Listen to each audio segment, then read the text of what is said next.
भाई साहब के विचार सुनिए पहले, फिर मैं बताता हूँ आपको। एक्चुअली ये जो हमारे पेट में एक्स्ट्रा चर्बी आती है ना, ये रखना चाहिए। जब आप बीमार गिरते हो तो ये चर्बी आपको जिंदा रखता है, ये फैट बर्न कर करके आपको जिंदा रखता है। इसलिए कभी भी जो पतले हो जाते हैं, अगर वो बीमार गिरते हैं बेकार, तो उनके उड़ने के चांसेस जल्दी है। सुनिए आपने भाई साहब की बात। भाई साहब कहना है अगर आपकी टंकी निकली हुई है और आप एडमिट हो गए तो आप जल्दी उड़ोगे नहीं। ये भाई साहब की अपनी मन की बात है। भाई साहब ने सोते सोते अपना एक स्कीम बनाई है जिसका ना कोई साइंटिफिक एविडेंस है, ना कोई साइंस से कोई लेना देना है। भाई साहब के मन में आई, भाई साहब ने बता दी। पर आपकी जानकारी के लिए बता दूं, इस तरह की बॉडी को बोलते हैं स्किनी फैट बॉडी।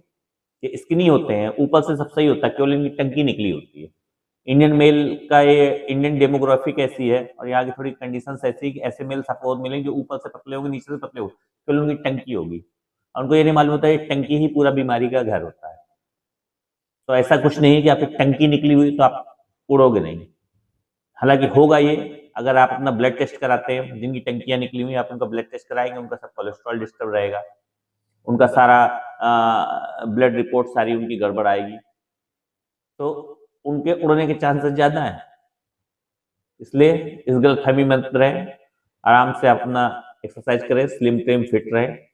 और बेसिकली आप एक चीज का ध्यान दें, जो इंडियन मेल को ध्यान देना चाहिए, जो आपकी कमर की जो चौड़ाई है और जो आपकी हाइट है, इसका रेशियो 0.5 से ज्यादा नहीं होना चाहिए। अगर इसका रेशियो 0.5 से ज्यादा है तो आप किसी भी मेटाबॉलिक डिजीज के रिस्क में हो। इसलिए इसको अपना 0.5 से नीचे रहिए और इनको उड़ने दीजिए, इनके उड़ने के चांसेस बहुत है। बाय।